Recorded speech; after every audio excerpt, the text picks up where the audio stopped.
ज्ञानेश कुमार के खिलाफ महाअभियोग लाने की तैयारी। क्या वाकई में ज्ञानेश कुमार को कुर्सी से हटाने का बंदोबस्त विपक्ष ने कर लिया है? 200 से ज्यादा सांसद क्या वाकई में नोटिस पर हस्ताक्षर करने वाले हैं? सवाल वाकई में बड़ा है, क्योंकि राहुल गांधी ने अगर नंबर का बंदोबस्त कर लिया है तो फिर यह अपने आप में बहुत बड़ी खबर है। ज्ञानेश कुमार से कुर्सी से हटाने के लिए क्या वाकई में विपक्ष अब आर पार की लड़ाई लड़ने जा रहा है? और इस पूरी लड़ाई का नेतृत्व क्या राहुल गांधी करेंगे? और इस वक्त जो सियासी लड़ाई है मोदी और शाह के खिलाफ, उनके सबसे खासम खास जो देश के मुख्य चुनाव आयुक्त की कुर्सी पर है ज्ञानेश कुमार, उनको हटाने की तैयारी क्या सिर्फ राहुल गांधी, ममता बनर्जी, स्टालिन और अखिलेश यादव जैसे सरीके बड़े नेता अब एक रणनीति के तहत आगे बढ़ रहे हैं? सबका एक ही कहना है, सबका एक ही मानना है कि मुख्य चुनाव आयुक्त ज्ञानेश कुमार बेईमानी की हदें पार कर रहे हैं। यही आरोप है ना?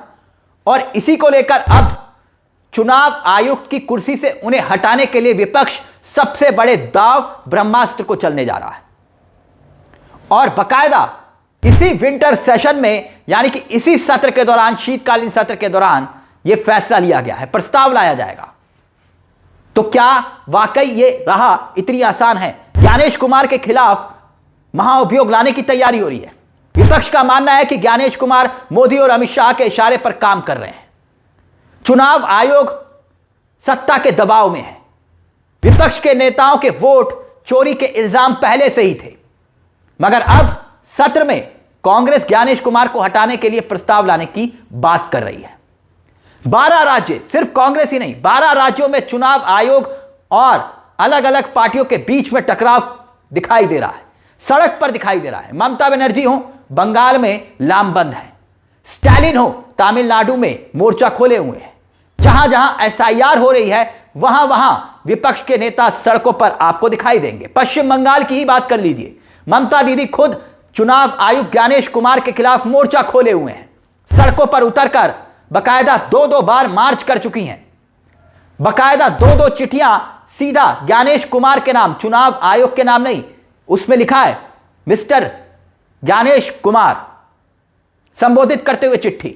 और बकायदा टीएमसी के सांसद कुछ घंटे पहले चुनाव आयोग के दफ्तर पहुंच गए दिल्ली में। और अब जो तस्वीरें निकलकर सामने आ रही हैं कि 2-2 बार मार्च किया, सड़कों पर जन सैलाब दिखाई दिया, तब ममता बनर्जी ने संकेत दे दिए थे कि अब इस बार लड़ाई लंबी है। वहीं दूसरी तरफ तमिलनाडु की बात करें तो स्टालिन पहले ही 42 पार्टियों के साथ चुनाव आयोग के खिलाफ बैठक कर चुके हैं, एसआईआर के खिलाफ सुप्रीम कोर्ट का दरवाजा खटखटा चुके हैं। कमोवेश केरला में भी यही तस्वीर है, यही स्थिति है। और अखिलेश यादव के उत्तर प्रदेश में भी यही हालात दिखाई दे रहे हैं। अखिलेश यादव तो पहले से ही मोर्चा खोले हुए हैं। तो हर तरफ आयोग को लेकर जो हालात हैं विपक्ष के साथ, वो 2-2 हाथ करते हुए दिखाई दे रहे हैं, हर तरफ मोर्चा खोले हुए दिखाई दे रहे हैं। और इस बीच 26 से ज्यादा बीएलओस काम के दबाव के कारण अपनी जान दे चुके हैं। ऐसे में माहौल गर्म है, लोहा गर्म है। और राहुल गांधी, ममता बनर्जी, अखिलेश यादव इसी मौके पर गर्म हथौड़ा मारना चाह रहे हैं, गर्म लोहे पर हथौड़ा मारना चाह रहे हैं, क्योंकि यही सही वक्त है, यही सही समय है ज्ञानेश कुमार के खिलाफ नोटिस लाने का। विपक्ष को लग रहा है कि यही मौका है, अभी लेकर आइए, सभी एक साथ एकजुट होकर यह प्रस्ताव पास करेंगे। मगर ज्ञानेश कुमार कोई मामूली आदमी नहीं है, एक संवैधानिक पद पर बैठे हुए हैं। और अगर सरकार, विपक्ष, सुप्रीम कोर्ट, हाई कोर्ट, कोई भी हो, कितनी बड़ी ताकत हो, ज्ञानेश कुमार को इतनी आसानी से कुर्सी से नहीं हटा सकते। अगर ज्ञानेश कुमार के पद से उन्हें कुर्सी से हटाना है तो सिर्फ एक नियम है, और उस नियम का नाम है महाअभियोग। और वो नियम, जिस नियम से सुप्रीम कोर्ट के जज को हटाया जाता है, ठीक उसी नियम के तहत ज्ञानेश कुमार को हटाया जा सकता है। यानी प्रस्ताव लाना पड़ेगा, 100 से ज्यादा सांसदों के दस्तखत चाहिए। और यह गिनती जब शुरू होगी तभी ज्ञानेश कुमार के खिलाफ महाअभियोग लाया जा सकता है। और हमारा संविधान क्या कहता है कि कैसे चुनाव आयुक्त को हटाया जा सकता है? सीधा और साफ लिखा है कि जो चुनाव आयुक्त हैं, जो इलेक्शन कमिश्नर है, चीफ इलेक्शन कमिश्नर है, अगर ये संविधान के हिसाब से काम नहीं कर रहे, अगर इनकी नीति और नीयत में खोट है और ये ट्रांसपेरेंसी, पारदर्शिता से काम नहीं करते हैं तो सत्ता के दुरुपयोग की वजह से इनके खिलाफ महाअभियोग लाया जा सकता है। नियम यही कहता है। यानी अगर आप किसी एक पर्टिकुलर पार्टी को सपोर्ट कर रहे हैं, समर्थन दे रहे हैं, उसका पक्ष ले रहे हैं, तो फिर आप एक तरह से कंडक्ट कर रहे हैं। इलेक्शन कमिश्नर के खिलाफ यह महाअभियोग लाया जा सकता है।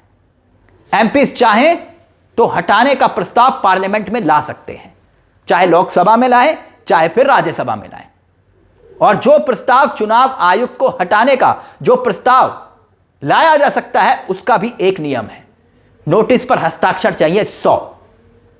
मगर नंबर गेम में इस वक्त राहुल गांधी हो या विपक्ष हो, मजबूत दिखाई देता है। यहां 100 सांसदों की बात नहीं है, क्योंकि लोकसभा में 100 सांसद एमपीज, विपक्ष के साथ इस वक्त कतार में कई ज्यादा सांसद खड़े हैं। राज्यसभा में 50 चाहिए और लोकसभा में 100 चाहिए। मगर यहां पर अगर आप आंकड़े देखेंगे तो लगभग 250 सांसद, 250 सांसद के करीब विपक्ष के दिखाई दे जाएंगे आपको। यहां सिर्फ हम बात इंडिया गठबंधन के सांसदों की नहीं कर रहे, या हम बात सिर्फ कांग्रेस के सांसदों की नहीं कर रहे, यहां वो भी सांसद हैं जो इंडिया गठबंधन से हटकर हैं, चाहे वो आम आदमी पार्टी के सांसद हो, चाहे दक्षिण भारत की कुछ पार्टियों के सांसद हो, वो सब लामबंद हैं इस वक्त ज्ञानेश कुमार के खिलाफ। ऐसे में यह संख्या 250 के पार पहुंच सकती है आराम से। मतलब 100 सांसदों की दरकार तो है, मगर आंकड़ा 200 के पार पहुंच जाता है। यानी गिनती में कोई दिक्कत नहीं, मगर सवाल यह कि ज्ञानेश कुमार के खिलाफ अगर महाअभियोग लेकर भी आते हैं तो क्या इतनी आसानी से ज्ञानेश कुमार को कुर्सी से हटाया जा सकता है? तब भी सवाल है, जवाब है नहीं। अब यहां पर प्रस्ताव जाएगा स्पीकर के पास। स्पीकर की कुर्सी पर कौन बैठा है? स्पीकर की कुर्सी पर बैठा है खुद इस वक्त मोदी जी के खास ओम बिरला जी। और दूसरी तरफ राज्यसभा में कौन? नए उपराष्ट्रपति बने, नए उपराष्ट्रपति बने राधाकृष्णन। प्रस्ताव दोनों के पास जाएगा। अगर आप लोकसभा में जाएंगे तो ओम बिरला के पास, राज्यसभा में जाएंगे तो नए उपराष्ट्रपति के पास। तो ऐसी स्थिति में प्रस्ताव वहां से पास होना है। खैर, यह एक प्रक्रिया है, लेकिन प्रक्रिया के इतर विपक्ष क्या हासिल कर लेगा? अगर महाअभियोग लेकर आता है तो विपक्ष हासिल कर लेगा वो चर्चा जिस पर वो बहस करना चाहता है, चुनाव आयोग को लेकर। और इसके साथ साथ अगर चुनाव आयोग के डिफेंस में, पक्ष में बीजेपी आती है तो एक्सपोज करने की कोशिश कि देखिए, हम तो पहले ही कह रहे थे कि मुख्य चुनाव आयुक्त मोदी और अमित शाह के आदमी है। बस यही कोशिश है विपक्ष की। तो क्या लगता है आपको कि क्या वाकई में महाअभियोग लाकर विपक्ष एक बड़ी राजनीतिक जीत हासिल कर सकता है?